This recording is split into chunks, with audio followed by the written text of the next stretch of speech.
ভারতীয় রাজনীতিতে এই আয়ারাম গয়ারামের ইতিহাসটা কবে শুরু হয়েছিল জানেন?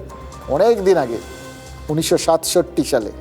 তো হরিয়ানার হাসানপুর থেকে সে বছর নির্দল হিসেবে জিতেছিলেন গয়ালাল।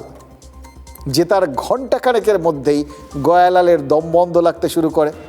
সুতরাং তিনি যোগ দেন অক্সিজেনের আশায় কংগ্রেসে। এবার কংগ্রেসে যোগ দেওয়ার ঘণ্টা কয়েকের মধ্যেই আবার তার ফের দম বন্ধ লাগে, অক্সিজেনের অভাব হয়।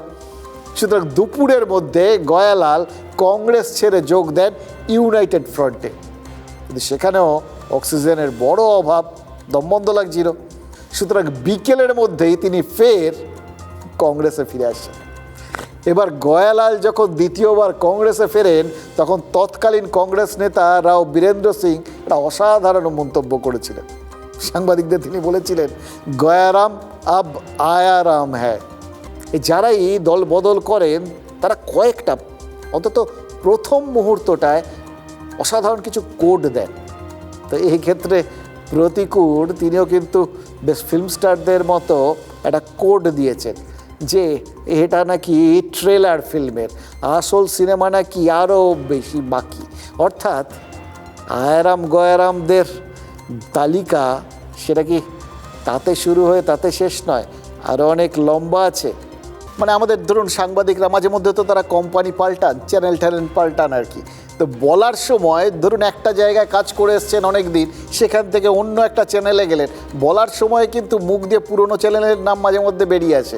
কালকে বললেন তৃণমূলের থেকে খারাপ কিচ্ছু হয় না, তৃণমূলের জন্য রাজ্য রসাতলে যাচ্ছে, হ্যাঁ সব থেকে খারাপ দল এবং নেতা নেত্রী সব ওই দলে। পরের দিন ওখানে এসে বললেন যে আসলে এখানেই চরম শান্তি, চরম প্রাপ্তি। এই যে একদম পুরো 180 ডিগ্রি ভল্ট মারা, একটু সময় দিলে বোধহয় তাদের জন্য ভালো আর কি, লোকের জন্য ভালো। হজম করতে হয় তো, একটা গুরুপাক হয়ে গেলে সবসময় হজম হয় নাকি। যে এখন তিনি বলছেন বিজেপির বিরুদ্ধে লড়ার জন্য তৃণমূলকে দরকার, সেই জন্য এসছেন। গতকাল তার বক্তব্য ছিল সিপিআইএমএ থেকে তিনি পাচ্ছিলেন না, অন্যরা বেশি পাচ্ছিল, তিনি একটু কম পাচ্ছিলেন বলে সেই ক্ষোভ থেকে তিনি দল বদলাতে চাইছেন। আর তার আগের দিন অবধি ছিল যে তাকে কোণঠাসা হয়ে গেছে, করে দেওয়া হয়েছে, মানুষের জন্য কাজ করতে পারছিলেন না, সেই জন্য তিনি দল বদলাতে চাইছেন। রাজনীতিতেই আসলে অ্যাকচুয়াল সাম্যবাদটা বজায় থাকে জানেন তো, রাজনীতিতেই সাম্যবাদ আছে, ওটা সব দল সমান।